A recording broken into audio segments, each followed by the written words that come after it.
Welcome, boys and girls. So today I want to talk to you about schools again, and we're going to do chapter 13, and I believe, yes, chapter 13, and it's going to be Sophie Donnelly's perspective.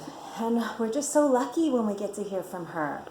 We've been working on some different topics. We've been talking about whose perspective we want to understand the story from. And so I have two ideas for you to think about today as I read. One, what does the author want you to understand about Sophie's dad? So from the author's perspective, how are we supposed to interpret Sophie's dad and his relationship to this story? And then if you were in Cap's shoes, how would you feel about Sophie's dad? Because we hear scant about Cap's impression of other people often, I feel. And here, we may not hear again, I can't remember, to be honest with you. But if Cap was going to respond, what do you think would be going through his head? Or what do you think should be going through his head, since we know he reacts differently than we would? Chapter 13, name, Sophie Donnelly. The freakazoid just might be my good luck charm. A few days after my first driving lesson, Dad resurfaced. His job involved a lot of traveling. But this time he said he was going to be around for a few months. So now we can see about turning you into a licensed driver. He beamed at me. My mother gave him the look.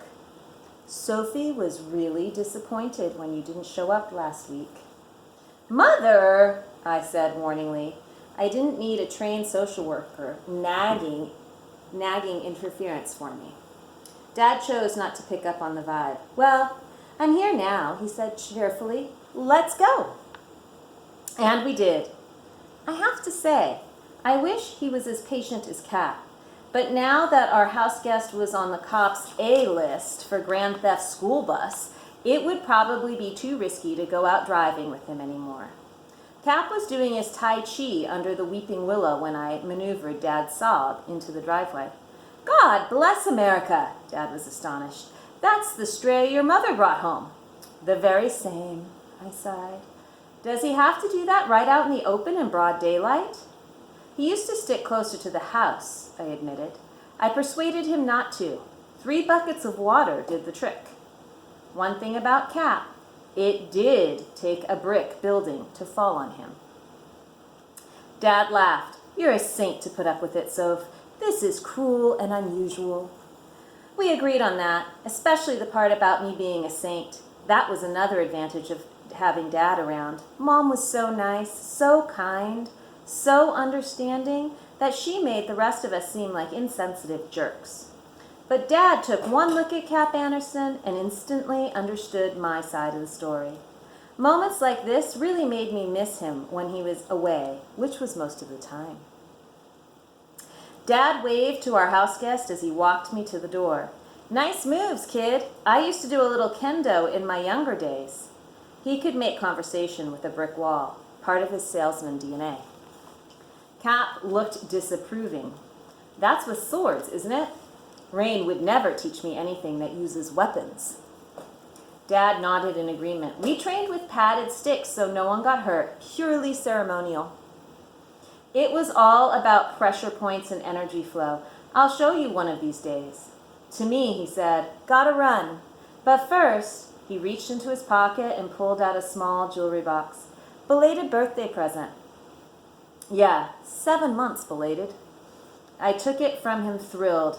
It was a silver bangle set with multicolored stones. Love it, Dad. Thanks. I was about to try it on when he snatched it back. Not so fast. I just wanted to make sure you like it before I have it engraved. Cap stared at the bracelet, hypnotized. That, he said in a hushed voice, is the most beautiful thing I've ever seen. Leave it to him. The kid grew up surrounded by wooden planks and fertilizer. The shiniest object in his life was probably an old pitchfork. No wonder he took a few rhinestones for the crown jewels.